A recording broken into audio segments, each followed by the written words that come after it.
Dame Carol Kidu, you're in Sydney today to talk at the Lowy Institute. Thank you very much for taking the time to come and talk to us.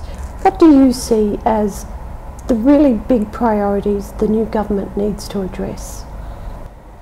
Priority number one is to be very strategic and very systematic in their approach. So if we could escape from the power political play that is the culture of politics in PNG, but even with the formation of government, that culture of politics will emerge.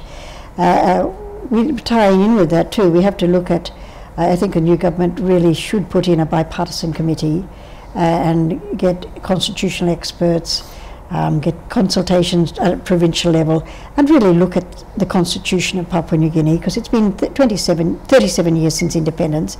It's time to review it. I don't agree with the statements being made constantly that we must test our constitution. I say we should review it. Testing it and by breaking the law and testing it is not the appropriate way to do it, in my opinion, and so it's better to actually review it. And the fact that we're constantly passing subsidiary laws saying we are the supreme legislators and testing the constitution, as it was said, is not good.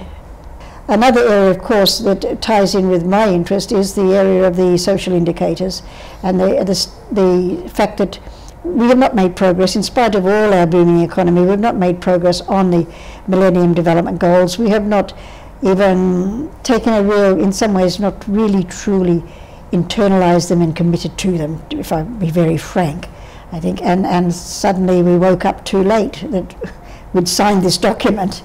If we're going to sign international conventions, which we have done quite regularly without reservation, we must understand that that does obligate us to try to live up to those conventions. And so I want the new government to take these things seriously and really do a stock take on where we are and how we can move very quickly from where we are now to a better position in terms of social indicators.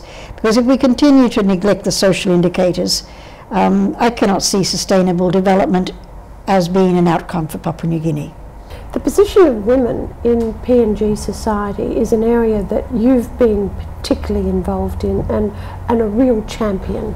How do you think PNG needs to address this ongoing dilemma that it seems to have in terms of the position of women in PNG society? Well, we have to address it not only through women but through men as well, quite clearly. And I mean that has been recognised lately, and just focusing specifically on women will not resolve a situation when it's about gender relationships. And so we have to really devise very strategic interventions that involve this redefining of relationships between men and women, so that men don't feel under threat or whatever they feel, I don't know. That women can become empowered without the disempowerment of men, and get people to understand this. So men must be a critical part of the equation. It's happening. I mean, but it takes time in any society. But we don't have a lot of time on our side. We need to get women around the decision-making tables, around the board tables, as well as the political ones, and we have to force it somehow, even if it means using affirmative action. One of the most outstanding things about PNG in recent times is its economic success. But at the same time, it has a very real problem with law and order. What do you see as the issues that need to be addressed to deal with the law and order problem? We need comprehensive civic education through all forms of media, through schools, everywhere, constantly educating or sensitizing people to the need to live together in harmony. We need civic education about the role of police and the interaction between police and community.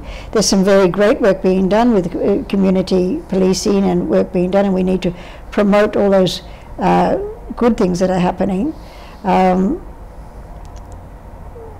I think often some of the conflicts that are arising and the resentments arising do come down to resources, the control of resources. Here I'm not talking about the the big gas and oil and those things. I'm talking about land and things like that. There's a lot of tension over the lack of land and people moving into urban areas from other areas and having nowhere to go because of the lack of available land.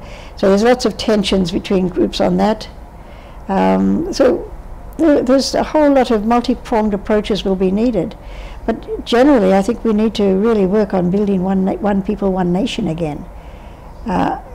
In general, I think when it comes to the crunch, people do think of one people, one nation when it comes to independence time, and think times like that. But in between, it's me and my tribe, perhaps is more dominant than me and my nation.